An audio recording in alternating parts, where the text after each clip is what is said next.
छत्रपति शिवाजी महाराज की, छत्रपति शिवाजी महाराज की।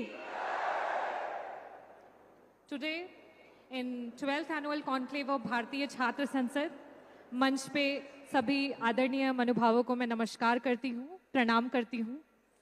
मेरे सामने देश के कोने कोने से आए भारत के सुनहरे भविष्य को आकार देने को तत्पर मेरे युवा साथियों को मैं नमस्कार करती हूँ, स्वागत करती हूँ, वंदन करती हूँ, अभिनंदन करती हूँ। भारतीय छात्र संसद का इनविटेशन मुझे कुछ दिन पहले आया और उस पर लिखा हुआ था, I read a line, Gandhi ji said, be the change you wish to see. किसी भी चेंज की अगर शुरुआत आपको करनी है तो उसे आपको स्वयं से करना पड़ेगा। मेरी भी जर्नी कुछ इसी तरीके से शुरू हुई। आज से करीब 2 साल पहले एम्स आईसीयू में मैं एज अ कोविड वॉरियर काम कर रही थी। By profession I am an eye surgeon from AIIMS New Delhi, and while working there during that COVID time, I realized that how that pandemic has hit our country. हमारे देश का epics institute किस तरीके से क्राइसिस से जूझ रहा था। There were no ventilators, there were no beds, basic medicines were not available. And at that time, I felt that India, there should be participation of youth as well as from different professions, people should come into politics. और वो decision मैंने जब लिया तो काफ़ी कठिनाइयों का सामना करना पड़ा और उस समय मैंने कुछ चंद लाइनें लिखी थी, वो आपके सामने बोलना चाहूँगी।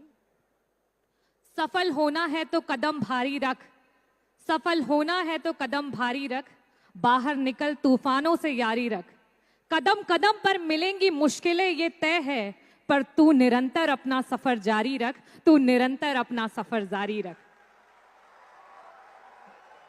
उस सफर को जारी रखते हुए आज मैं आप लोगों के सामने हूँ।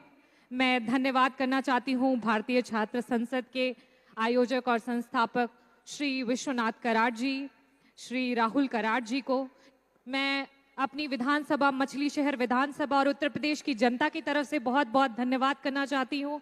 और साथ ही साथ मैं धन्यवाद करना चाहूँगी पूर्व मुख्यमंत्री उत्तर प्रदेश, समाजवादी पार्टी राष्ट्रीय अध्यक्ष श्री अखिलेश यादव जी का और विधानसभा उत्तर प्रदेश अध्यक्ष श्री सतीश महाना जी का, जिनके आशीर्वाद से मैं आप लोगों के बीच में अपनी बातों को रख पा रही हूँ।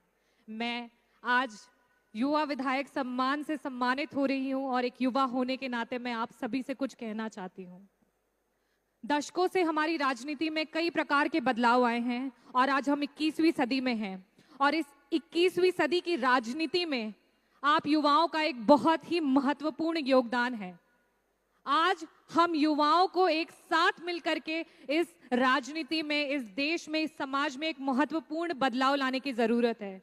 एक समता मूलक समाज के निर्माण करने की जरूरत है। Egalitarian society, society which is above caste, above creed, above religion, above gender, above age.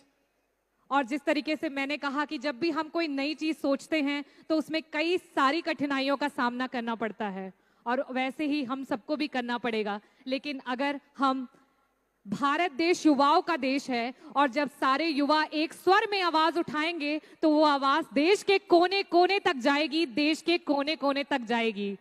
और इस मंच के माध्यम से मैं आप सभी को यही बोलना चाहूंगी कि इगैलिटेरियन सोसाइटी के लिए एक छोटी सी कविता है, मैं आपके सामने रखना चाहती हूँ। अल्लाह कहो या राम, तेरा नाम एक है, गीता कुरान ग्रंथ का पैगाम एक है, अल्लाह कहो या Ram. Thank you everyone. Thank you so much. Bharat माता की।